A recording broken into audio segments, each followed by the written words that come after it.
Get ready for the news that's hitting hard. Jack McBrayer is checking in with the 30 Rock cast, and we have the details on whether this legendary actor is planning a reunion. We dive into how Jack McBrayer has kept in touch with his former co-stars, remembering his tradition of calling everyone on their birthday, and we explore the exciting possibility of seeing the entire 30 Rock gang back together for a special celebration this fall. Never get caught with a dead phone again. This INIU portable charger is compact, travel-friendly, and gives you fast 45-watt charging with a built-in USB-C cable, so there's no need to carry extra cords. With 10,000 mAh power, it's perfect for busy days, trips, emergencies, or anytime your battery drops too low. Grab yours on Amazon through the link in the comments before your phone hits 1%. Next up, we shift gears completely and dive into the heavy side of music with TRIXTER. Guitarist and vocalist Steve Brown just dropped some massive news about an upcoming studio album that is set to blow you away. Find out how close they are to finishing 16 killer songs, including a surprise Air Supply cover, and hear about the incredible documentary coming soon that chronicles Steve Brown and bassist PJ Farley's decades-long journey in music. We are turning the spotlight onto a legend and the shifting landscape of rock history. We look at the controversial views of Lars Ulrich regarding the new wave of music, specifically his initial reaction to Nirvana and the changing direction of the metal scene around 1991. Discover Ulrich's honest take on the era, his struggles with fame, and the lessons he took from artists like Kurt Cobain as the world of rock was completely reinventing itself. And finally, we wrap up with the latest from the music scene.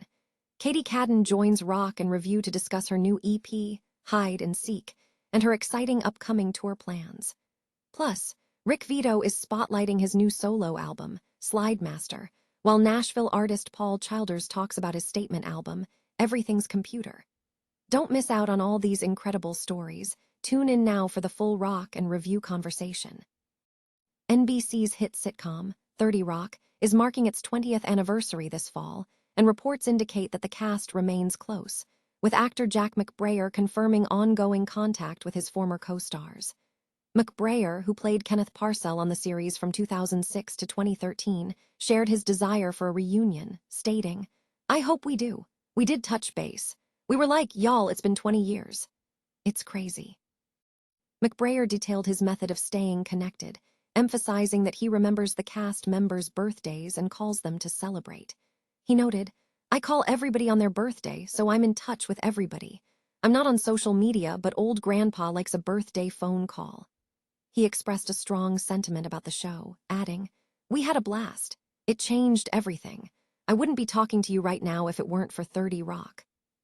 The original 30 Rock cast included major talents such as Tina Fey, Alec Baldwin, Tracy Morgan, Scott Adsit, and Judah Friedlander. And the series garnered significant recognition, winning 16 Emmy Awards during its run. Since the show concluded, McBrayer has pursued various projects, including Wander Over Yonder, The Middle, Drunk History, Bob's Burgers, and Mapleworth Murders. He currently hosts HGTV's Zillow Gone Wild, a series that explores unique properties for sale. Regarding a potential reunion, McBrayer remains open to the idea, quipping, "Oh, could you imagine? Tracy, do you mind if we tour your house?" He also mused about the concept of a 30 Rock-themed home, jokingly asking if it would be fun or creepy, and suggesting it could feature a mannequin dressed as Kenneth the Page.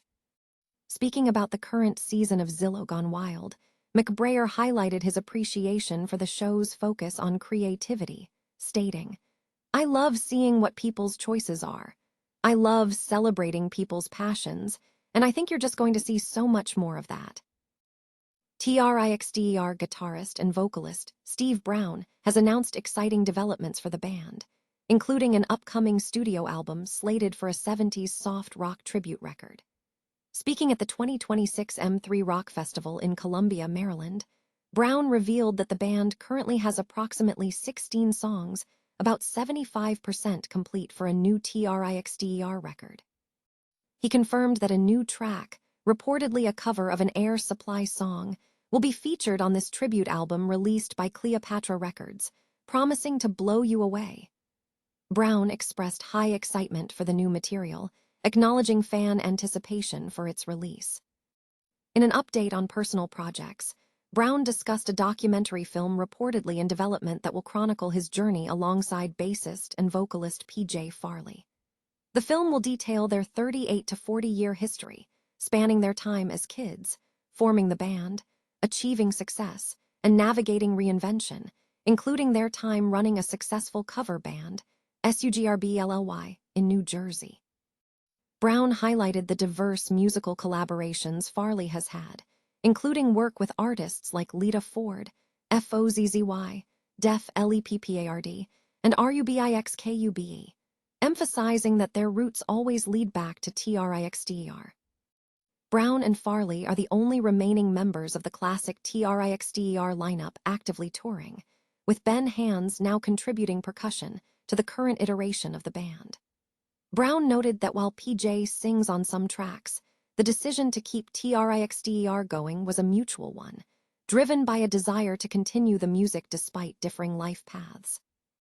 Brown detailed his musical influences, citing pop music with strong guitar work, naming Van Halen, Kiss, Cheap Trick, Bon Jovi, and Def Leppard as key inspirations. He stressed the importance of melody, strong vocal hooks, and powerful lyrics, drawing specific advice from John Bon Jovi regarding lyrical strength. The original TRIXTER lineup reunited in 2008, releasing 2 studio albums, New Audio Machine in 2012, and Human Era in 2015. TRIXTER has maintained a significant touring presence across the United States, Canada, and Japan, performing in large venues and sharing stages with major rock acts such as Kiss, Scorpions, and Poison. Rock legend Lars Ulrich has reflected on his evolving perspective throughout his career, acknowledging initial disdain for certain musical trends while navigating the shifting landscape of the music industry. Initially, Ulrich expressed annoyance with the attitudes of some contemporaries, stating that their behavior was irritating. Despite this critical stance, his career highlights often involved fulfilling the dreams of fans who first discovered their favorite bands. Examining the rise of Metallica, Ulrich noted that the scene lacked precedent for the speed and precision of their playing. He recognized James Hetfield as the driving force behind the group, suggesting that success was not solely about outperforming others.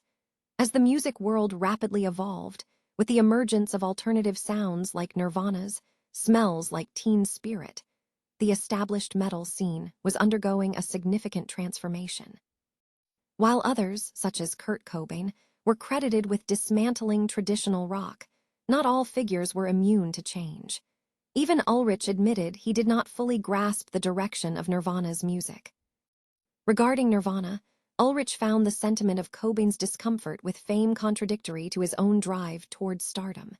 He described the band's output as having hummable pop metal anthems, but found their attitude somewhat contrived, questioning the commercial viability of releasing music without mass appeal. However, Ulrich later acknowledged that Cobain's sadness stemmed from his discomfort with fame. Looking forward, Ulrich found inspiration in Seattle's scene, particularly in the Metallica records released afterward.